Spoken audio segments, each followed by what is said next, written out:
सामान्य जनतेचा बुलंद आवाज. सत्य पोलीस टाइम्स. संविधानाच्या या दिवसाच्या निमित्ताने आपण या कार्यक्रम पत्रिकेच्या माध्यमातून भारतीय संविधानाच्या उद्देशिकेचं जे इथं सामूहिक वाचन केलं, त्याचबरोबर संविधान गीताच्या माध्यमातून संगीतमय पद्धतीने सुद्धा भारतीय संविधानाची उद्देशिका किंवा सरनामा समजून घेतला.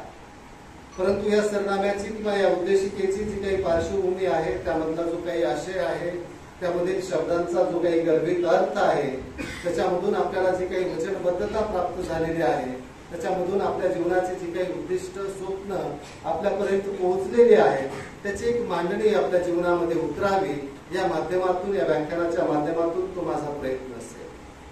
आणि म्हणून भारतीय संविधानाची उद्देशिका वाचत असताना या उद्देशिकेला जर आपण गंभीरपणे बघितलं किंवा त्याचं अवलोकन करण्याचा प्रयत्न केला, तर या उद्देशिकेला समजून घेताना साधारणतः त्याचे 4-5 टप्पे पडतात. आणि त्या टप्प्यांचा जर आपण विचार केला तर पहिला टप्प्यावर आपल्याला हे समजून घेतलं पाहिजे की भारतीय संविधानाच्या उद्देशिकेवर कुठला प्रभाव पडलेला आहे, कुठल्या संस्थांचा, कुठल्या संघटनांचा, कुठल्या व्यक्तींचा, कुठल्या नेत्यांचा आणि कुठल्या परिस्थितीचा प्रभाव पडलेला आहे, त्याचं अवलोकन करणं गरजेचं आहे. त्याचबरोबरीनं या संविधानाची जी काही वाद आहेत, या संविधानाच्या उद्देशिकेविषयीचे जे काही वाद आहेत, जे सर्वोच्च न्यायालयामध्ये 1960 पासून आजपर्यंत सातत्यानं चालत आलेले आहेत, या वादांविषयीची सुद्धा आपली एक समज आपल्याला अवगत असणं गरजेचं आहे. त्याच्यानंतर या संविधानाच्या उद्देशिकेमध्ये भारतीय शासन व्यवस्थेचा सत्तेचा स्रोत सांगितलेला आहे. तो सत्तेचा स्रोत नेमका कोण आहे, त्याची माहिती आपल्याला असणं गरजेचं आहे. या भारतीय संविधानाच्या उद्देशिकेमध्ये भारताची स्वातंत्र्योत्तर काळातील शासन व्यवस्थेची रचना आणि स्वरूप काय असणार आहे, याची मांडणी केलेली आहे. ती मांडणी सुद्धा आपल्याला समजून घेणं गरजेचं आहे. याच उद्देशिकेमध्ये भारतीय संविधानाचं जे तत्वज्ञान आहे, ते तत्वज्ञानही व्यक्त केलेलं आहे. ते नेमकं काय आहे हे सुद्धा आपल्याला माहिती असणं गरजेचं आहे. याच संविधानाच्या उद्देशिकेमध्ये भारताचा नागरिक या नात्यानं काही आपल्याला उद्दिष्ट दिलेले आहे, काही वचनबद्धता व्यक्त केलेली आहे. ती नेमकी उद्दिष्ट काय आहे ती सुद्धा आपल्याला माहिती असणं गरजेचं आहे. आणि म्हणून या व्याख्यानामध्ये संक्षिप्त स्वरूपामध्ये का होईना, धावत्या स्वरूपामध्ये का होईना, या सर्व मुद्द्यांना स्पर्श करण्याचा माझा प्रयत्न असेल. आणि म्हणून मित्रहो, ज्यावेळी आपण भारतीय संविधानाच्या या उद्देशिकेच्या दृष्टीने जातो, त्यावेळी सुरुवातीला मला 2 गोष्टी आपल्या समोर मांडणं गरजेचं वाटतं.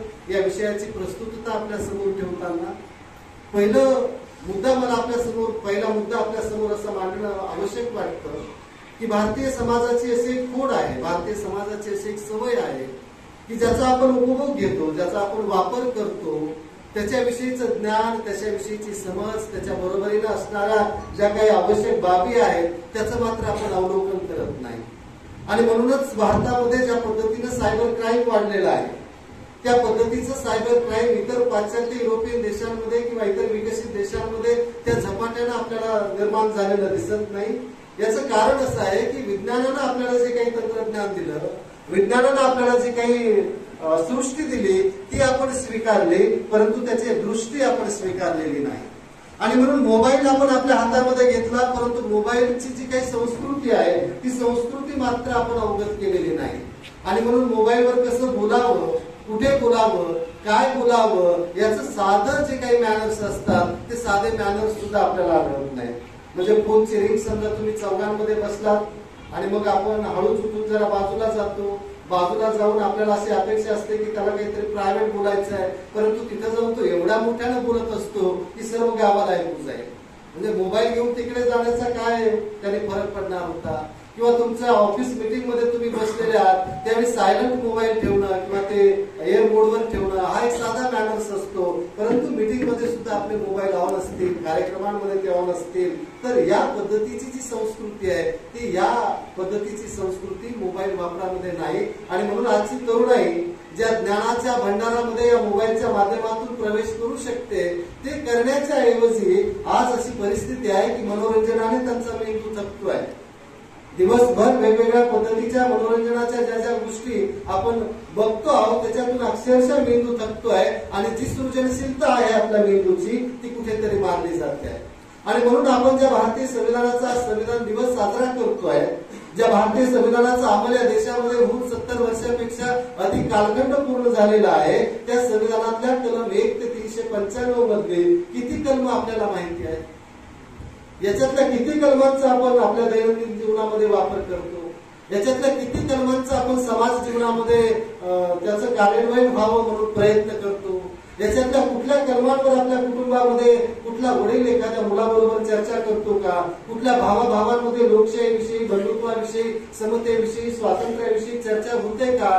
कुठल्या पती पत्नीमध्ये या देशातल्या भारतीय संविधानाच्या व्यवस्थेनं जी काही संघराज्य व्यवस्था असेल, संसदीय शासन पद्धती असेल, याची चर्चा होते का? म्हणजे कुटुंब असं एक तरी आपल्याला भारतामध्ये सापडेल का की ज्या कुटुंबामध्ये एक दैनंदिन जीवनाचा भाग म्हणून एक स्वाभाविकरित्या, एक नैसर्गिकरित्या आपण जसे एकमेकांचे काड्या लावतो, एकमेकांना दोष देतो, त्याच गांभीर्यानं किंवा त्याच सहजतेनं आपण भारतीय लोकशाहीविषयी, भारतीय संविधानाविषयी, भारतीय संविधानाने दिलेल्या मूल्यांविषयी कुटुंबामध्ये चर्चा करतो का? तर याचं स्पष्ट, सरळ आणि स्वच्छ उत्तर आपल्याला नकारात्मक येऊ शकतं.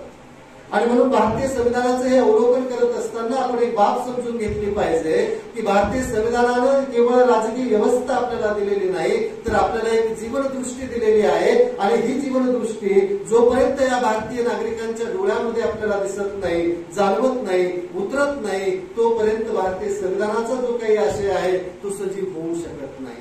आणि म्हणून ही जीवनदृष्टी या संविधान दिवसाच्या माध्यमातून आपल्यापर्यंत पोहोचवण्याचा आमचा एक प्रामाणिक प्रयत्न असेल. दुसरा संदर्भ आपल्या समोर ठेवणं गरजेचं वाटतं की भारत स्वतंत्र झाल्यानंतर या भारतानं जगाला दिलेली सर्वश्रेष्ठ देणगी काय आहे? भारतानं सर्वश्रेष्ठ कमवलेलं धन काय आहे? आपलं स्वातंत्र्योत्तर काळामधलं सर्वश्रेष्ठ श्रेयस ज्याला आपण म्हणूया ते काय आहे? काही जणांना असं वाटतं की आपण अवकाश तंत्रज्ञानामध्ये महासत्ता झालो. भारत स्वतंत्र झाला त्यावेळी आपल्याकडे साधी सुई निर्माण होत नव्हती. आज आपण औद्योगिक दृष्ट्या पहिल्या 5 महासत्तांमध्ये आहोत. आपण मंगलयान यशस्वी केलं, आपण चांद्रयान यशस्वी केलं. ही आपली काहीतरी फार मोठं श्रेयस आहे, आपली फार मोठी देणगी आहे. परंतु मित्र हो, जगामध्ये स्वातंत्र्योत्तर काळामध्ये भारताला जग आदरानं बघतं ते एकाच गोष्टीसाठी, ते म्हणजे भारतीय संविधानासाठी. आणि म्हणून स्वातंत्र्योत्तर काळामध्ये भारताने जगाला, या मानव जातीला जर सर्वश्रेष्ठ देणगी जर काय दिलेली असेल तर ती भारतीय संविधान आहे. आणि जग ज्या आदरानं भारतीय संविधानाकडे बघतं, जग ज्या आदरानं आणि कुतूहलानं भारतीय संविधानाचा अभ्यास करतं, केवळ आपण नव्हे, अमेरिकेतले तत्वज्ञ, अमेरिकेतले विचारवंत, युरोपमधले विचारवंत सुद्धा भारतीय संविधानाचा गांभीर्यानं अभ्यास करतायत की ज्या देशामध्ये त्यांना कुठल्याही अर्थानं लोकशाही यशस्वी होईल असं वाटत नव्हतं, त्या देशामध्ये लोकशाहीचा गाडा सुरळीतपणे पुढे नेण्याचं काम ज्या संविधानानं केलेलं आहे, त्या संविधानाचं अवलोकन करण्याची एक गांभीर्यानं चर्चा आहे ती जगभर होताना आपल्याला दिसते. ते गांभीर्य मात्र आपल्याला भारतामध्ये मोठ्या प्रमाणात आढळत नाही. हे आपलं दुर्दैव आहे. आणि म्हणून हे गांभीर्य आपल्यामध्ये उतरावं या पुढच्या काळामध्ये, हा एक आमचा या कार्यक्रमामागील उद्देश आहे. तिसरं एक महत्वाचं तत्व मला या संदर्भाने आपल्या समोर मांडणं गरजेचं वाटतं की भारतीय संविधानाचे शिल्पकार म्हणून आपण डॉक्टर बाबासाहेब आंबेडकरांचा गौरव करत असलो, त्यांचा त्याच्यामध्ये सिंहाचा वाटा असला तरी सुद्धा आपण एक बाब समजून घेतली पाहिजे की भारताचं संविधान हे एका व्यक्तीचं, एका धर्माचं, एका संघटनेचं, एका समूहाचं, त्याच्या इच्छा, त्याच्या आकांक्षा किंवा त्यांच्या तत्वांचा आविष्कार नाहीये. आणि म्हणून 2-3 संदर्भ मी आपल्या समोर देईन की ज्या संविधान सभेचे अध्यक्ष डॉक्टर राजेंद्र प्रसाद होते, या डॉक्टर राजेंद्र प्रसादांनी महात्मा गांधींची हत्या झाल्यानंतर महात्मा गांधींचे अनुयायी नारायण अग्रवाल यांनी गांधीजींच्या स्वप्नातलं जे संविधान आहे त्याचा ड्राफ्ट जो आहे तो ड्राफ्ट वर्तमान यंग इंडियामध्ये प्रकाशित केला, नियतकालिकामध्ये.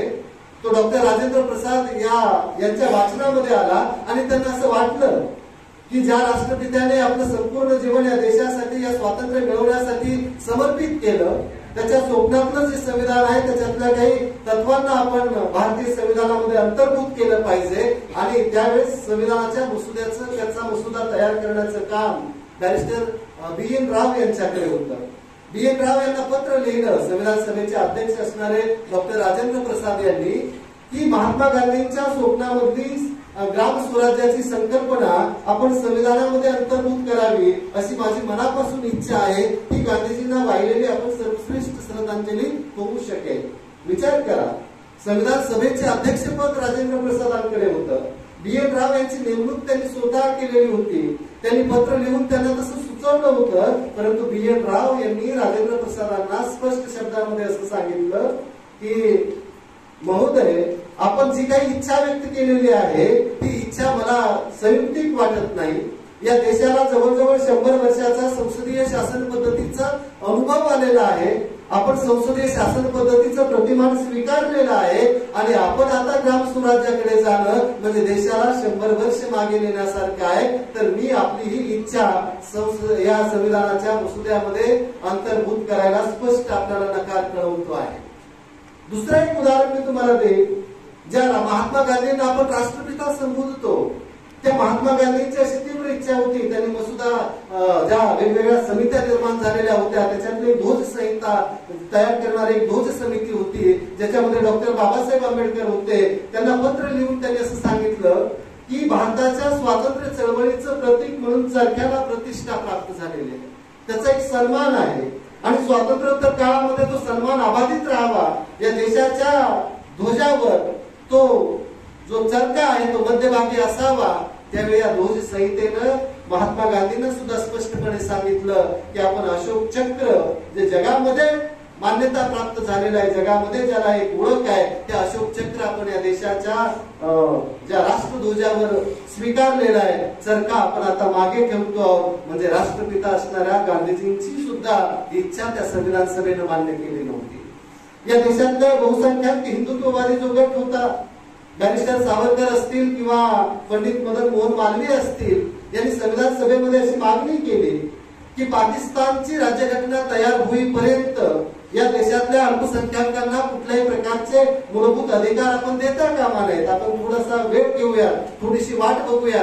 पाकिस्तानातल्या हिंदूंना, पाकिस्तानातल्या शिखांना कशा पद्धतीचं हक्क आणि अधिकार देतं, कशा पद्धतीचं संरक्षण देतं, त्यावरून आपण या देशातल्या मुस्लिमांना संरक्षण देऊया. त्यावेळी संविधान सभेने त्यांना असं सांगितलं की आपण या देशातल्या अल्पसंख्याकांना केवळ उपकार म्हणून संरक्षण देत नाही आहोत, तर त्यांना या देशाविषयी एक विश्वास निर्माण झाला पाहिजे.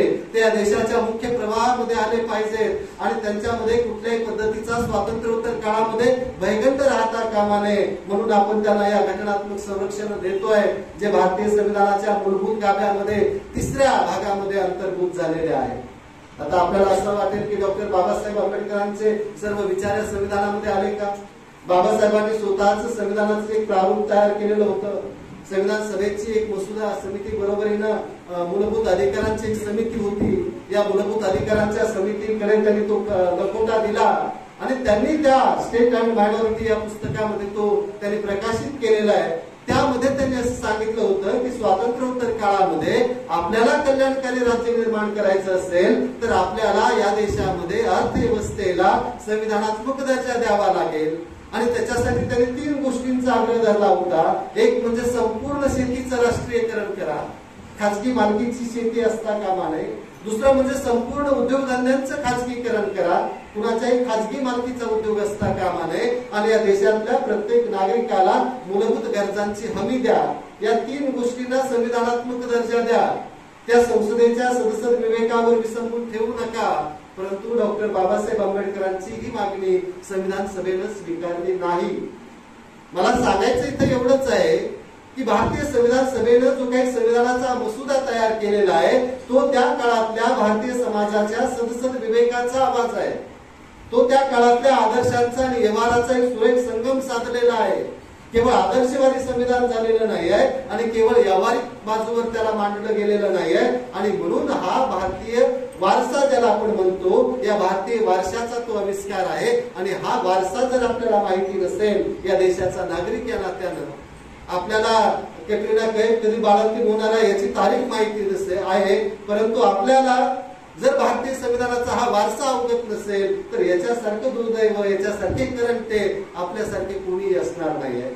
आणि म्हणून भारतीय संविधानाची जी उद्देशिका आपण उठता बसता वाचतो, उठता बसता ऐकतो, त्याच्याविषयीचे जे काही प्रश्न आहेत, या प्रश्नांची त्याच्याविषयीच्या ज्या काही स्वरूपाची मांडणी आहे ती आपल्याला समजून घेणं गरजेचं आहे. या संविधान सभेच्या उद्देशपत्रिकेवर आपल्याला प्रभाव कुणाचा दिसतो? सामाजिक पातळीवर जर बघितलं तर आपल्याला असं दिसतं की भारतीय संविधान सभेचा जो निर्मितीचा कालखंड आहे तो साधारणतः 9 डिसेंबर 1946 ते आपला 26 नोव्हेंबर 1949 हा कालखंड आहे, ज्याला आपण 2 वर्ष 11 महिने आणि 18 दिवसाचा कालखंड वगैरे म्हणतो. परंतु या 9 डिसेंबर 1946 ते 26 नोव्हेंबर 1949 या काळामध्ये भारतामध्ये आणि जगामध्ये ज्या घटना आणि घडामोडी घडल्या त्याचा एक प्रभाव आपल्याला उद्देश पत्रिकेवर आढळतो. नुकतंच दुसरं महायुद्ध संपलेलं होतं. हिटलरनं ज्यूंची आणि मानवी हक्कांची केलेली कत्तल जगाने अनुभवलेली होती. भारतानं स्वातंत्र्याच्या पहाटेला फार मोठी दंगल अनुभवलेली होती, ज्याच्यामध्ये 10 लाख लोकांपेक्षा जास्त लोकांचा बळी गेलेला होता. अशा पार्श्वभूमीवर भारतीय संविधानकारांवर त्याचा एक अमिट प्रभाव पडलेला होता. संयुक्त राष्ट्र संघटनेनं मानवी हक्कांचा जाहीरनामा प्रकाशित केलेला होता, त्याचाही एक प्रभाव होता. परंतु व्यक्ती म्हणून ज्यावेळेस आपण भारतीय नेतृत्वाच्या दृष्टीनं या प्रभावाची मांडणी करतो त्यावेळेस आपल्याला एक बाब जाणवेल की पंडित जवाहरलाल नेहरूंनी भारतीय संविधानाच्या उद्दिष्टांचा ठराव 13 डिसेंबर 1946 ला मांडला, जो पुढे 22 जानेवारी 1947 ला पारित झाला. या उद्दिष्टांच्या ठरावांमधला एक जो शब्द रचनेचा भाग आहे त्याचा एक मोठा प्रभाव आपल्याला संविधानाच्या या सरनाम्यावर किंवा उद्देशिकेवर पडलेला दिसतो. दुसरा मोठा जो प्रभाव आहे म्हणजे आकाशसिंग राठोड नावाचे एक विचारवंत आहे, सध्याच्या वर्तमान परिस्थितीमध्ये खूप चांगलं लेखन ते करतात. त्यांनी भारतीय संविधानाच्या उद्देश पत्रिकेवर डॉक्टर बाबासाहेब आंबेडकरांचा प्रभाव नावाचं 224 पानांचं एक पुस्तक लिहिलेलं आहे. गुगलवर तुम्ही बघा, ते तुम्हाला बघायला मिळेल. आणि त्यांनी सांगितलं की भारतीय संविधानाची उद्देशिका जर कुणी खऱ्या अर्थानं तयार केलेली असेल तर ती डॉक्टर बाबासाहेब आंबेडकरांनी केलेली आहे. 2 ऑक्टोबर 1949 ला हा भारतीय संविधानाच्या उद्देशिकेचा ड्राफ्ट त्यांनी पाकिटामध्ये टाकून नेहरूंकडे पाठवला, जो पुढे 2 नोव्हेंबरला पारित झाला आणि 12 ऑक्टोबरला तो पाठवलेला होता संविधान सभेकडे. 2 नोव्हेंबर 1949 ला तो पारित झाला आणि ती संपूर्ण ड्राफ्टिंग जे आहे ते डॉक्टर बाबासाहेब आंबेडकरांनी केलेलं आहे. आणि म्हणून प्रभावाच्या दृष्टिकोनातून भारतीय नेतृत्वामध्ये सर्वात मोठा प्रभाव जर कुणाचा असेल तर तो नेहरूंचा आणि आंबेडकरांचा या उद्देश पत्रिकेवर आहे. जागतिक संदर्भामध्ये राज्यघटनांचा जर आपण विचार केला तर अमेरिकन राज्यघटना, ऑस्ट्रेलियन राज्यघटना, फ्रेंच राज्यघटना आणि रशियन राज्यघटना या 4 राज्यघटनांचा प्रभाव भारतीय संविधानाच्या प्रियांबलवर आपल्याला पाहायला मिळतो. म्हणजे कुठल्याही देशाच्या संविधानाला प्रियांबल असावं हा पहिला विचार जर कुणाच्या डोक्यामध्ये आला असेल, कुठल्या संविधानकारांच्या डोक्यामध्ये आला असेल तर तो अमेरिकन संविधानकारांच्या डोक्यामध्ये आला. अमेरिकेचे 3रे राष्ट्राध्यक्ष झालेले आणि त्या संविधान सभेचे सदस्य असलेले थॉमस जेफरसन यांनी पहिल्यांदा हा विचार मांडला आणि त्यांनी अमेरिकेच्या संविधानाचं प्रियांबल लिहिण्याचं काम केलं. आणि म्हणून एक संकल्पना म्हणून ज्यावेळी आपण विचार करतो त्यावेळी संकल्पना म्हणून आपण अमेरिकेकडून घेतलेली आहे. भारतीय संविधान सभेने 60 देशांच्या राज्यघटना मागवून घेतलेल्या होत्या. त्याच्यातल्या 10 देशांच्या राज्यघटनांचा काही ना काही भाग आपण आपल्या संविधानामध्ये अंतर्भूत केलेला आहे. या दृष्टीने आपण बघितलं तर भारतीय संविधानाच्या उद्देशिकेमध्ये अमेरिकेच्या राज्यघटनेकडून आपण प्रियांबलची संकल्पना घेतली आणि त्यानंतर आपण याची चाल जर बघितली, या उद्देशिकेची शब्दरचना जर बघितली तर याच्यावर ऑस्ट्रेलियन राज्यघटनेचा प्रभाव आहे. म्हणजे ऑस्ट्रेलियन राज्यघटनेचं जे प्रियांबल आहे त्याची जशी रचना आहे तशा पद्धतीची काहीशी रचना आपण या प्रियांबलची केलेली आहे. तत्वज्ञानाच्या पातळीवर आपण प्रियांबलचा जर प्रभाव बघितला तर फ्रेंच राज्यक्रांती आणि रशियन राज्यक्रांतीचा प्रभाव आहे आणि म्हणून या पद्धतीनं हा प्रभाव आपण समजून घेणं गरजेचं आहे. याच्यानंतर आपण या उद्देशिकेचा जर आपण विचार केला तर या उद्देशिकेमध्ये जे काही वाद निर्माण झालेले आहेत या उद्देशिकेच्या संदर्भातले, त्याच्यात प्रमुख वाद असे आहेत की भारतीय संविधानाचं प्रियांबल हे भारतीय संविधानाचा भाग आहे का, हा एक वादाचा प्रश्न आहे. दुसरा प्रश्न असा आहे की भारतीय संविधानाच्या प्रियांबल मध्ये बदल करता येऊ शकतो का, ते आर्टिकल 368 ला पात्र आहे का. तिसरा त्याच्यामध्ये सांगितलेलं आहे की भारतीय संविधानाची उद्देशिका संसदेला, शासन व्यवस्थेला किंवा न्यायपालिकेला काही शक्ती प्रदान करते का, काही अधिकार प्रदान करते का. या 3 तत्वांच्या आधारावर, या 3 मुद्द्यांच्या आधारावर संविधानिकेच्या उद्देशिकेच्या संदर्भामध्ये काही वाद आहे. आणि या वादाचा प्रारंभ जर कुठून झाला असेल तर तो 1960 ला झाला. 1960 ला बेरुबाडीचं प्रकरण सर्वोच्च न्यायालयामध्ये आलं. हे बेरुबाडीचं प्रकरण काय आहे तर भारत आणि पाकिस्तान यांच्यामध्ये फाळणी झाली, त्यावेळी जी काही सीमारेषा आखलेली होती ती सीमारेषा फार घाईघाईनं झालेली होती आणि त्यामध्ये आपल्याला असं दिसतं की काही भाग अशी झिगझॅग पद्धतीची ती सीमारेषा होती आणि त्याच्यामुळं काही वेळा पाकिस्तान भारताच्या सीमेच्या आत होता, काही ठिकाणी भारत त्यांच्या सीमेच्या आत होता आणि दोन्ही देशांना या सीमारेषेवर नियंत्रण ठेवणं फार कठीण जात होतं, फार मोठी शक्ती खर्च करावी लागत होती। त्यावेळी भारत आणि पाकिस्तान मध्ये 1960 ला करार झाला आणि या करारानं काही गावांची अदलाबदल करण्याचं निश्चित झालं। बेरुबाडी हे भारताचे आधीमधलं गाव आपण त्यावेळच्या पूर्व पाकिस्तानला म्हणजे आजच्या बांगलादेशला देण्याचं त्या करारानं मान्य केलं। विरोधी पक्षाने एक रान उठवलं की भारत आपली जमीन विकायला आणि पाकिस्तानला आंदोलन द्यायला निघालेला आहे। त्यावेळेस भारत सरकारनं आणि राष्ट्रपतींनी सर्वोच्च न्यायालयाकडे सल्ला मागितला की अशा पद्धतीने एखादं सरकार भारताचा भूप्रदेश दुसऱ्या देशाला देऊ शकतं का, या पद्धतीचं काम ते करू शकतात का, भारतीय संविधान या पद्धतीचा त्यांना अधिकार देऊ शकतं का। आणि मग यावर राष्ट्रपतींना सल्ला देण्यासाठी सर्वोच्च न्यायालयाने घटनापीठ तयार केलं आणि या घटनापीठानं 1960 ला ज्यावेळेस निवाडा द्यायला सुरुवात केली, ज्यावेळेस त्याच्यावरचे जे प्रतिवाद आहेत किंवा वाद आहेत ते व्हायला लागले, त्याच्यावरच्या ज्या गोष्टी आहेत त्या व्हायला लागल्या, त्यावेळेस सर्वोच्च न्यायालयामध्ये दोन्ही बाजूने विरोधी पक्षाला आणि समर्थनार्थ पहिल्यांदा भारतीय संविधानाच्या उद्देशिकेचा संदर्भ दिला। याला विरोध करणारे, बेरुबाडी द्यायला विरोध करणाऱ्यांचं म्हणणं असं होतं की भारतीय संविधानाच्या उद्देश पत्रिकेमध्ये भारताचं ऐक्य अबाधित राखण्याची जबाबदारी आपल्यावर सोपवलेली आहे आणि अशा परिस्थितीमध्ये आपण त्यांना हा प्रदेश देऊ शकत नाही।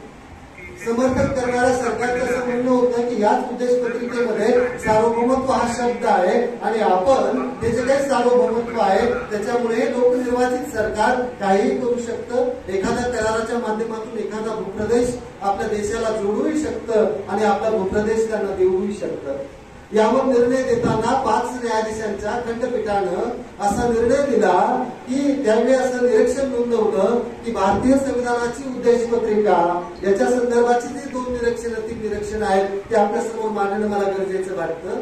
त्याच्यातलं पहिलं निरीक्षण त्यांनी असं नोंदवलं की भारतीय संविधानाची उद्देश पत्रिका हे भारतीय संविधानकारांच्या डोक्यामध्ये काय होतं, त्यांची उद्दिष्ट काय होती, त्यांची स्वप्न काय होती, म्हणजे सोप्या शब्दात सांगायचं झालं तर संविधानकारांच्या डोक्यामध्ये डोकावण्याची गुरु किल्ली म्हणजे भारतीय संविधानाची उद्देशिका आहे। दुसरं निरीक्षण त्यांनी असं नोंदवलं की भारतीय संविधानाची उद्देशिका भारतीय संविधानाचा भाग नाही, भारतीय संविधानाचा तो भाग नाही। तिसरं निरीक्षण त्यांनी असं नोंदवलं की हे संविधानाची उद्देशिका या देशातल्या संसदेला, या देशातल्या सरकारला किंवा या देशातल्या न्याय व्यवस्थेला कुठल्याही सत्तेचा स्रोत देत नाही, अधिकार देत नाही किंवा त्यांच्या अधिकारांचा संकोचही करत नाही। त्याचबरोबरीने त्यांनी असं निरीक्षण नोंदवलं की भारतीय संविधानाची उद्देशिका म्हणजे काय आहे तर मिठाईवाला जसा एखादा मिठाई चांगली दिसावी म्हणून चांदीच्या पेपरमध्ये गुंडाळून ठेवतो तशा पद्धतीने मिठाई त्याच्यामध्ये ठेवलेली आहे, त्याच्यामुळे त्या पेपरमुळे त्या मिठाईच्या चवीमध्ये फरक पडत नाही। तो पेपर असला काय किंवा नसला काय, जी काही पेढा आहे त्या पेढ्याची चव तीच राहणार आहे। अशा पद्धतीची निरीक्षणं 1960 ला या देशाच्या सर्वोच्च न्यायालयाने नोंदवली। त्याच्यानंतरचा जो खटला आहे तो 1962 चा सज्जन सिंग खटला, त्याच्यानंतरचा खटला 1967 चा गोलकनाथ खटला, त्याच्यानंतरचा खटला 1973 चा केशवानंद भारती विरुद्ध केरळ राज्य हा खटला, त्याच्यानंतरचा खटला SR बोमई खटला, त्याच्यानंतरचा खटला LIC ऑफ इंडिया विरुद्ध श्री शहा गुजरात स्टेट हा खटला। या खटल्यांमध्ये आपल्याला असं दिसतं की संविधान सभेची जी उद्देशिका आहे या उद्देशिकेची जी मुहूर्त पेढ आहे या देशामध्ये रोवली गेली। तोपर्यंत चर्चा करत नाही तोपर्यंत त्याच्या मागच्या भूमिकांचं अवलोकन आपलं पूर्ण होऊ शकत नाही आणि म्हणून बाकीच्या खटल्यांची मी चर्चा करणार नाही, परंतु 1973 ला केशवानंद भारती विरुद्ध केरळ राज्य हा जो खटला झाला या खटल्याचा सर्वात महत्वाचा प्रभाव म्हणजे भारताची जी राज्यघटना आहे ती अंमलात आल्यापासून आजपर्यंत सर्वात मोठा सर्वात महत्वाचा खटला जर कुठला असेल न्यायालयीन प्रक्रियेमधला आणि संविधानाच्या संदर्भामधला तर तो आहे केशवानंद भारती विरुद्ध केरळ राज्य हा खटला। या खटल्यामध्ये 13 न्यायाधीशांचं खंडपीठ बसलं होतं। आजपर्यंत जास्तीत जास्त 11 न्यायाधीशांचं खंडपीठ बसलेलं आहे, त्याच्यापेक्षा लहान म्हणजे आजपर्यंत जे काही खंडपीठ आहे घटनापीठ जे आहे ते 13 न्यायाधीशांचं खंडपीठ या केशवानंद भारती खटल्यामध्ये बसलं त्याच्यापेक्षा मोठं घटनापीठ अद्याप बसलेलं नाही. आणि असा नियम आहे की जर एखादा नियम आपल्याला दुरुस्त करायचा असेल तर त्यापेक्षा मोठ्या घटनापीठाकडूनच तो दुरुस्त करता येतो. म्हणजे 11 न्यायाधीशाच्या खंडपीठाने एखादा निर्णय दिलेला असेल, तो जर न्यायालयाला फिरवायचा असेल तर त्याला किमान 11 पेक्षा जास्त न्यायाधीशांचं खंडपीठ तयार करावं लागतं, तरच तो निर्णय रद्द होतो, अन्यथा तो रद्द केला जाऊ शकत नाही. तर या 13 न्यायाधीशांच्या खंडपीठानं ज्यावेळेस या केशवानंद भारती खटल्यामध्ये हा प्रश्न समोर आला की भारतीय संविधानाच्या उद्देश पत्रिकेचं काय करायचं, भारतीय संविधानाची उद्देश पत्रिका या देशाच्या संविधानाचा भाग आहे की नाही, त्यावेळेस केशवानंद भारती खटल्यामध्ये सर्वोच्च न्यायालयानं असं निरीक्षण नोंदवलं, असा निर्णय दिला की भारतीय संविधानाची उद्देशिका हा एक अविभाज्य भाग आहे. तो केवळ अविभाज्य भाग नाही तर त्या पुढचं निरीक्षण त्यांनी नोंदवलं की भारतीय संविधानामध्ये भारतीय संविधानाचा बेसिक स्ट्रक्चर हा शब्द जरी नसला, मूलभूत ढाचा हा शब्द जरी नसला, तरी भारतीय संविधानाचा मूलभूत गाभा किंवा बेसिक स्ट्रक्चर नावाची कन्सेप्ट आहे. भारतीय संविधानामध्ये ती अंतर्भूत आहे आणि या बेसिक स्ट्रक्चरचा भाग भारतीय संविधानाची उद्देश पत्रिका आहे. आणि या भारतीय संविधानाच्या उद्देश पत्रिकेमध्ये बदल करता येऊ शकेल. केशवानंद भारती खटल्याने ते स्पष्ट केलं, परंतु त्यांनी असं सांगितलं की तुम्हाला बदल हा केवळ सकारात्मक करता येईल, तो नकारात्मक बदल करता येणार नाही. म्हणजे भारतीय संविधानाचा आशय ज्याच्यामुळे अधिक समृद्ध होईल, भारतीय संविधानाच्या मूल्यांना ज्याच्यामुळे अधिक जोड मिळेल, ती तुम्हाला बदल करता येतील. जसं की 42व्या घटना दुरुस्तीने धर्मनिरपेक्षता, समाजवाद आणि एकात्मता या 3 शब्दांची भर टाकली. आजही जर बदल करायचा असेल तर फार असं आपण म्हणू की लोकशाहीच्या अगोदर संसदीय लोकशाही अशी एक आपण भर त्याच्यामध्ये टाकू शकतो, ज्याच्यातून अधिक स्पष्टता येईल. कारण या देशामध्ये आता अध्यक्षीय हुकुमशाही आणण्याची किंवा अध्यक्षीय शासन पद्धती आणण्याची एक हळू चर्चा डोकं वर काढताना दिसते आहे. अशा वेळी संविधानामध्ये संसदीय लोकशाही हा उद्देश पत्रिकेमध्ये लोकशाहीच्या अगोदर संसदीय हा शब्द आला तर या संविधानाचा आशय अधिक समृद्ध होऊ शकतो. म्हणजे केशवानंद भारती खटल्यामध्ये आपल्याला एक स्पष्टपणे दिसतं की जी चूक सर्वोच्च न्यायालयाने 1960ला बेरुबाडी प्रकरणामध्ये केली होती ती दुरुस्त करण्याचं काम 1973ला जवळजवळ 13 वर्षांनी सर्वोच्च न्यायालयानंच ते काम केलं आणि असं सांगितलं की भारतीय संविधानाच्या मूलभूत ढाच्याचा, बेसिक स्ट्रक्चरचा भारतीय संविधानाची उद्देशिका हा अविभाज्य भाग आहे. आणि त्याच्यानंतरच्या एस.आर. बोमई खटल्यामध्ये, LIC ऑफ इंडियामध्ये, मिनर्वा मिल्समध्ये या सर्व खटल्यांमध्ये त्याच्यामध्ये अधिक भर पडत गेलेली दिसते. त्याच्यानंतर मला आपल्या समोर तिसरा संविधानाच्या उद्देशिकेला अनुसरूनचा जो मुद्दा आहे तो मांडणं गरजेचं वाटतं की आपल्याला शासन व्यवस्थेचं एक स्वरूप दिलेलं आहे. उद्देश पत्रिकेमध्ये आपल्याला शासन व्यवस्थेचं स्वरूप दिलेलं आहे. त्याच्यातला पहिला शब्द आहे गणराज्य. आता गणराज्य या शब्दामध्ये 4 गोष्टी असतात. म्हणजे 1947ला भारत स्वतंत्र झाला, त्याच्या अगोदर भारताचं स्वरूप काय होतं? कॉलोनियल स्टेट होतं. म्हणजे जशी एखादी महाडाची वसाहत असते, जशी एखादी सिडकोची वसाहत असते, तशी इंग्रजांच्या दृष्टीने आपण एक कॉलनी होतो. 1947ला आपल्याला स्वातंत्र्य मिळालं. त्या स्वातंत्र्याच्या वेळी आपल्याला नाव मिळालं डोमेन स्टेट. 2 डोमेन तयार केले, एक पाकिस्तान आणि दुसरा भारत. पाकिस्तान 1956ला प्रजासत्ताक झाला, रिपब्लिक झाला. आपण 50ला रिपब्लिक झालो. तर या 1950ला आपण रिपब्लिक झालो, म्हणजे आपण स्टेट झालो. त्याच्या आपण कॉलोनियल स्टेट होतो, त्याच्या अगोदर आपण डोमेन स्टेट होतो. खऱ्या अर्थानं आपण नेशन स्टेट झालो ते 1950ला, 1947ला नव्हे. आणि या गणराज्यामध्ये 4 गोष्टी अंतर्भूत असतात. एक म्हणजे त्या देशाचा जो काही संविधान प्रमुख असतो तो वंश परंपरेने निवडला जाता कामा नये. दुसरं त्याच्यामध्ये तत्व असतं, जी काही सार्वजनिक पदं आहेत ती सर्वांसाठी खुली असावी, ती प्राप्त करण्याची सर्वांना समान संधी असावी. तिसरं तत्व असतं, त्या देशामध्ये कुठल्याही विशिष्ट समाजाला, विशिष्ट जातीला, विशिष्ट वरचा दर्जा प्राप्त झालेला नसावा. आणि चौथं तत्व असतं ते जनतेचं सार्वभौमत्व. आता या अर्थानं आपण बघितलं तर भारताचा घटनात्मक प्रमुख डॉक्टर APJ अब्दुल कलामांसारखा एक पेपर टाकणारा मुलगा सुद्धा होऊ शकला, कारण ते वंश परंपरागत नाही आहे. पूर्वी राजा राणीच्याच पोटातून जन्माला येत होता, आज तशी आवश्यकता राहिलेली नाही आहे. आज चहा विकणारा एक मुलगा देशाचा पंतप्रधान होऊ शकतो, कार्यकारी प्रमुख होऊ शकतो. हे का होऊ शकतं? कारण आपण रिपब्लिक आहोत, आपण गणराज्य आहोत। दुसऱ्या अर्थानं आपण बघितलं तर या देशामध्ये जी काही सार्वजनिक पदं आहेत, या सार्वजनिक पदावर म्हणजे जर आपण स्वातंत्र्यपूर्व काळामध्ये किंवा भारतीय संविधानाचा अंमल होण्याच्या अगोदर भारताची जी काही प्राचीन व्यवस्था होती, या प्राचीन व्यवस्थेमध्ये या देशातल्या विशिष्ट जाती समूहांनाच काही अधिकार ठेवलेले होते। बहुतांश जाती समूहांना अधिकार आणि संधीपासून वंचित ठेवलेलं होतं। भारतीय संविधानाच्या या रिपब्लिकच्या माध्यमातून हे स्पष्ट केलं की या देशामध्ये जात, धर्म, वंश, लिंग, पंथ, रंग असा कोणताही भेदभाव न करता प्रत्येकाला समान संधी मिळेल। आणि म्हणून एक महिला सुद्धा कलेक्टर होऊ शकते, एक दलित सुद्धा इथे कलेक्टर होऊ शकतो, एक आदिवासी सुद्धा या देशाचे राष्ट्रपती किंवा कलेक्टर होऊ शकते। ही सर्व सार्वजनिक पदं या रिपब्लिक तत्वामुळे आपल्याला मिळालेली आहे। तिसरं तत्व महत्वाचं आहे मित्रांनो, की देशामध्ये अनेक आक्रमक आले, हुन, कुशाण, मुघल, इंग्रज, पोर्तुगीज, डच अशी डझनावर आक्रमण आली, या देशावर राज्य केलं, परंतु त्यांनी या देशाच्या समाज व्यवस्थेला धक्का लावला नव्हता।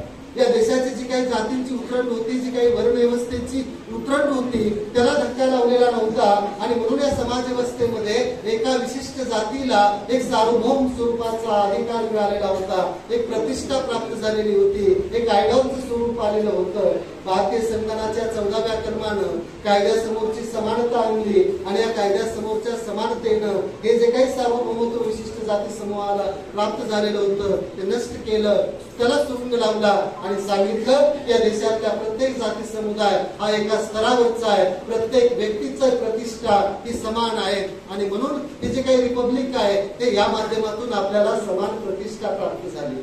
नाहीतर या देशामध्ये समान प्रतिष्ठा नव्हती, ती समान प्रतिष्ठा जातीच्या आधारावर मोजली जात होती। तुम्ही कुठल्या जातीमध्ये जन्माला आलात त्यावरून तुमचं प्रतिष्ठेचं मोजमाप ठरणार होतं, तुमचा समाजाचा दर्जा ठरणारा होता। आज मात्र ते होऊ शकत नाही, कारण भारताने रिपब्लिक हे जे तत्व आहे ते स्वीकारलेलं आहे। आणि चौथं तत्व म्हणजे जनतेचं सार्वभौमत्व। भारतीय संविधानाच्या प्रियांबलची सुरुवात होते आम्ही भारताचे लोक या शब्दाने। आम्ही कोण? आम्ही ब्राह्मण, आम्ही हिंदू, आम्ही बौद्ध, आम्ही शीख, आम्ही जैन, आम्ही मुस्लिम, ही जी काही उत्तरं होती ती पुसून टाकली भारतीय संविधानाच्या प्रियांबलनं आणि सांगितलं आम्ही म्हणजे आम्ही भारतीय लोक। आज या देशामध्ये शॉर्ट फॉर्म वापरले जातात, एपी म्हणजे आपल्यापैकी, टीपी म्हणजे त्यांच्यापैकी, अशा पद्धतीने आपण बोलत असू, याच देशातल्या नागरिकांच्या संदर्भाने भेदभाव करत असू, तर आपण भारतीय संविधानाला नक्कल लावण्याचं काम करतोय का याचा विचार करण्याची गरज आहे। आणि म्हणून या देशाचा सत्तेचा स्त्रोत, अंतिम स्त्रोत, सर्वोच्च सत्ता कुणाकडे असेल तर ती लोकांकडे असेल, याची एक स्पष्ट हमी भारतीय संविधानाच्या उद्देशिकेनं दिली। त्याच्यानंतर या देशामध्ये आपण जे तत्व स्वीकारले लोकशाहीचं तत्व, त्याच्या या लोकशाहीमध्ये परत आपल्याला एक बाब जाणवेल की आजच्या या संविधान दिवसाची थीमच आहे भारत ही लोकशाहीची जननी आहे। तुम्हाला ज्यावेळेस परीक्षेमध्ये प्रश्न विचारला जातो की संसदीय लोकशाहीची जननी कोण, तर आपण सहज उत्तर देतो की काय आहे, तर ब्रिटन आहे किंवा इंग्लंड आहे। परंतु डॉक्टर बाबासाहेब आंबेडकरांनी संविधान सभेमध्ये हे स्पष्ट केलं होतं। 4 ऑक्टोबर 1954 BBC लंडन वरून भाषण देतानाही त्यांनी स्पष्ट केलं होतं की बाबासाहेबांना एक प्रश्न विचारला होता की तुमच्या जीवनाचं तत्वज्ञान काय आहे, तुम्ही कुठल्या तत्वांना आधारभूत म्हणून जीवन जगता। त्यावेळी बाबासाहेबांनी उत्तर दिलं होतं की स्वातंत्र्य, समता आणि बंधुत्व हे माझ्या जीवनाचं तत्वज्ञान आहे आणि या तत्वांना मी अनुसरून जीवन जगतो। आणि त्यांनी त्यापुढे जाऊन स्पष्ट केलं होतं की तत्व मी काही फ्रेंच राज्यक्रांतीकडून घेतलेली नाही आहे, या देशामधली लोकशाही आपण काही इंग्लंडकडून आयात केलेली नाही आहे, तर या देशामध्ये, या देशातल्या मातीमध्ये, या देशातल्या परंपरेमध्ये लोकशाहीची मुळं आहेत। आपला प्राचीन वारसा हा लोकशाहीचा आहे। आणि याची उत्तर देताना त्याने असं म्हटलं होतं, बुद्धांचा गणराज्याचा काळ हा आदर्श लोकशाहीचा काळ होता। अलीकडच्या काळामध्ये कॉम्रेड शरद पाटील यांनी भारताच्या लोकशाहीचा इतिहास मांडताना असं सांगितलं की बुद्धांच्या अगोदर सुद्धा भारताच्या नैऋत्याला निवृत्ती नावाची एक राणी होती आणि या देशातलं पहिलं लोकशाही सरकार हे तिचं होतं।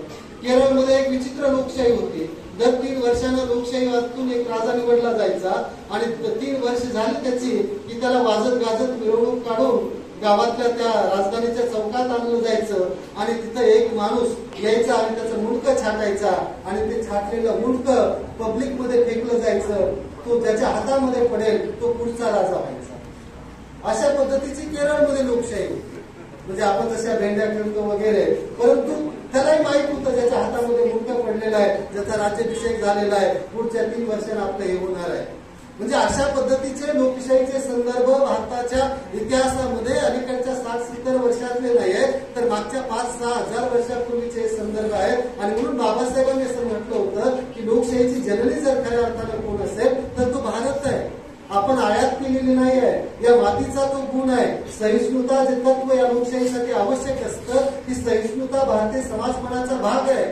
म्हणून या देशामध्ये इस्लामचं आगमन झाल्यानंतर किंवा ख्रिश्चन धर्माचं आगमन झाल्यानंतरच आपल्याकडे धार्मिक विविधता आली. हा जो काही भ्रम निर्माण केला जातो, या भ्रमातून बाबासाहेब म्हणतात पहिल्यांदा बाहेर या. या देशामध्ये ख्रिश्चनांचं आगमन होण्याच्या अगोदर, या देशामध्ये इस्लामचं आगमन होण्याच्या अगोदर सुद्धा या देशामध्ये हिंदू, या देशामध्ये वैदिक, या देशामध्ये बौद्ध, या देशामधले जैन, या देशामधले शीख, या देशामधले पारसी सगळे गुण्यागोविंदाने राहत होते. बुद्धाच्या काळामध्ये तर वडील जर समजा बौद्ध असतील, आई हिंदू असू शकत होती, मुलगा ब्राह्मण धर्माचं पालन करणारा असू शकत होता, मुलगी वैष्णव असू शकत होती, तिचा आणखी चुलता कुणी जैन असू शकत होता. म्हणजे एकाच कुटुंबामध्ये वेगवेगळ्या धर्माचे लोक राहत होते. एवढ्या मोठ्या पद्धतीचा एक सहिष्णुतेचा आदर्श आपण देशाला जगाला दिलेला आहे. आणि त्यामुळे लोकशाही काही आपण आयात केलेली नाही आहे. परंतु आज या ज्या काही लोकशाहीच्या ज्या काही मूलभूत तत्व आहेत, या लोकशाहीच्या मूलभूत तत्वांमध्ये आपल्याला ती लोकशाही विकसित व्हावं असं वाटत असेल तर 4 गोष्टी महत्वाच्या आहेत. आपण जे प्रतिनिधी निवडून देतो ते खरेखुरे प्रतिनिधी असावेत. ते केवळ दूत असता कामा नये. ते पैशांच्या आधारावर, ते जातीच्या आधारावर, ते धर्माच्या आधारावर निवडले जाता कामा नये. आपण आपलं जे सरकार आहे ते खऱ्या अर्थानं जबाबदार शासन असावं. आणि म्हणून लोकांचं सरकार आणि लोकांसाठी काम करणारं सरकार याच्यामध्ये बाबासाहेब फरक करतात. म्हणजे आजचं सरकार हे अंबानी अदानीसाठी काम करणारं सरकार आहे की लोकांसाठी काम करणारं सरकार आहे, असा एक प्रश्न आपल्या समोर उभा केला तर त्याची उत्तर आपल्याला शोधावी लागतात. आणि म्हणून लोकांचं सरकार असावं, ते लोकांसाठी काम करणारं सरकार असावं. त्याच्यानंतर त्यांनी असं सांगितलं की कल्याणकारी राज्याचं स्वरूप त्याच्यामध्ये असावं. या पद्धतीच्या लोकशाही मूल्यांची मांडणी केली गेली. धर्मनिरपेक्षतेचं तत्व या भारतीय संविधानाच्या उद्देशिकेनं आपल्याला दिलं. आणि या भारतीय संविधानाच्या या धर्मनिरपेक्षतेच्या तत्वामध्ये 4 गोष्टी मित्र व अंतर्भूत आहेत. याचाच एक संदर्भ देऊन मी थांबेल. आणि त्यामध्ये त्यात एक जी धर्मनिरपेक्षतेची संकल्पना आहे ती जर्मन विचारवंत जेकब बुलिओकनं मांडलेली आहे. आणि त्याने असं म्हटलेलं होतं की 4 गोष्टी मला याच्यात अपेक्षित आहे. पहिली म्हणजे कुठल्याही देशाच्या शासन व्यवस्थेचा, संविधानाचा केंद्रबिंदू व्यक्ती असावा, तो धर्म असता कामा नये. दुसरं तत्व त्यांनी असं सांगितलं की व्यक्तीच्या आणि समाजाचे जे काही प्रश्न असतील, समाजाच्या ज्या काही समस्या असतील त्यांची सोडवणूक वैज्ञानिक दृष्टिकोनाच्या पद्धतीनं व्हावी, विज्ञानाच्या पद्धतीनं व्हावी. तिसरं तत्व त्यांनी असं सांगितलं की राज्याने धर्माकडे तटस्थ नजरेनं बघावं. धर्म ही व्यक्तीची खाजगी बाब असावी. त्याला त्याच्या 4 भिंतीच्या आतमध्ये, त्याच्या प्रार्थना स्थळांमध्ये काय त्याच्या धर्माचं अनुकरण करायचं तर ते करू दे, परंतु राज्यानं कुठल्याही धर्माचा आग्रह धरू नये. चौथं तत्व त्यांनी असं सांगितलं की नैतिक असण्यासाठी धार्मिक असण्याची गरज नाही. तुम्ही नैतिक असण्यासाठी टिळा लावण्याची गरज नाही. तुम्ही नैतिक असण्यासाठी मौलानाची टोपी घालण्याची गरज नाही. तुम्ही नैतिक असण्यासाठी निळं घालून फिरण्याची गरज नाही. नैतिक असणं आणि धार्मिक असणं याच्यामध्ये फरक आहे. आणि म्हणून एखादा जीन्स पॅन्ट टी शर्ट घालून असणाराही प्रामाणिक असू शकतो, नैतिक असू शकतो. आणि आडव्या गंधाच्या, उभ्या गंधाच्या खाली आडवी गंध किंवा आडवी कामं करणारा, चुकीची कामं करणारा, भ्रष्टाचार करणाराही असू शकतो. अशा पद्धतीची स्पष्ट मांडणी या धर्मनिरपेक्षतेच्या तत्वामध्ये अंतर्भूत आहे.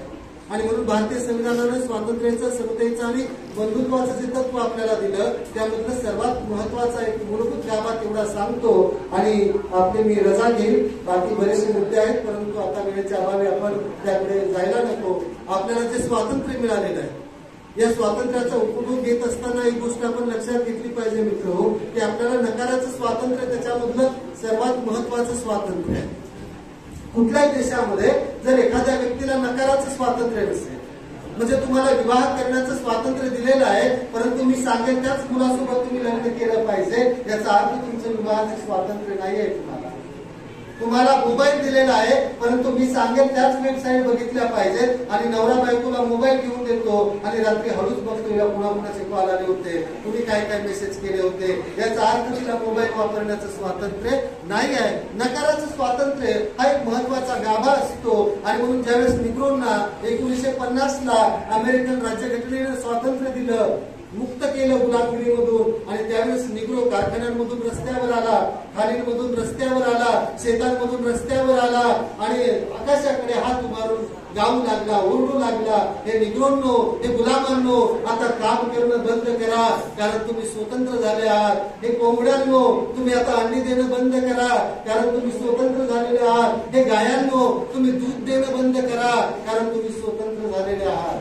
कारण आपल्या इच्छेप्रमाणे आपल्याला एखादी कृती करण्याचं स्वातंत्र्य असेल, एखाद्याचा स्वीकार किंवा एखाद्याचा नकार आपल्याला करण्याचं स्वातंत्र्य असेल, तरच आपण या देशामध्ये स्वातंत्र्य अबाधित आहे असं म्हणू शकतो. म्हणून एकच संदर्भ मी देईन.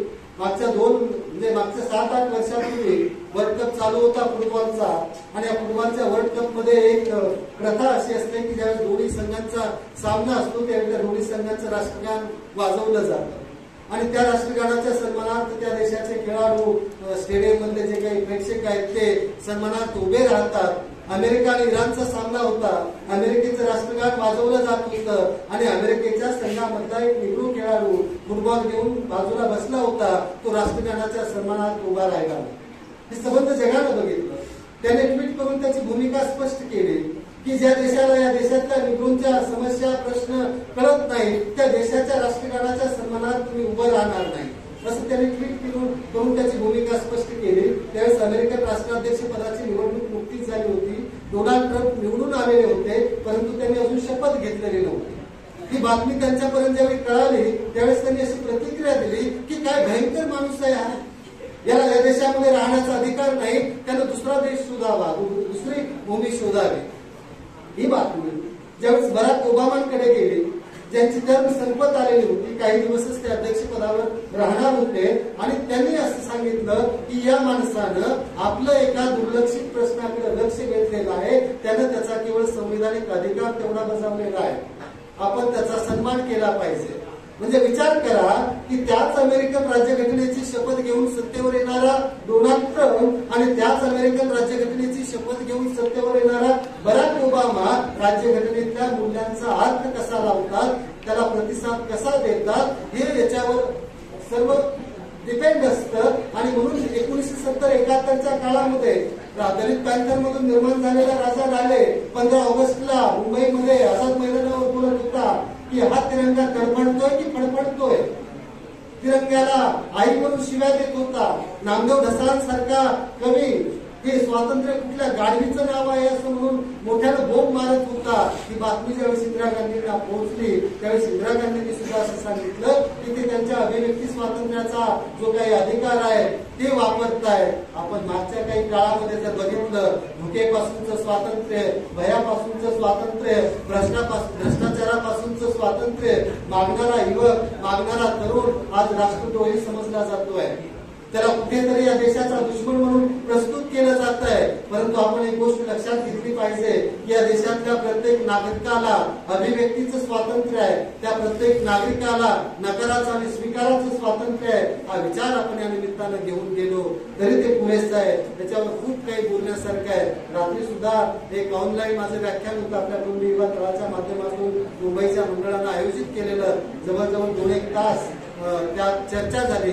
तर या निमित्ताने या चर्चा होणं, या संवाद होणं महत्वाचं आहे. आपण मला ऐकलं, बराचसा वेळ मी आपला घेतला, त्याबद्दल सामान्य जनतेचा बुलंद आवाज, सत्य पोलीस टाइम्स.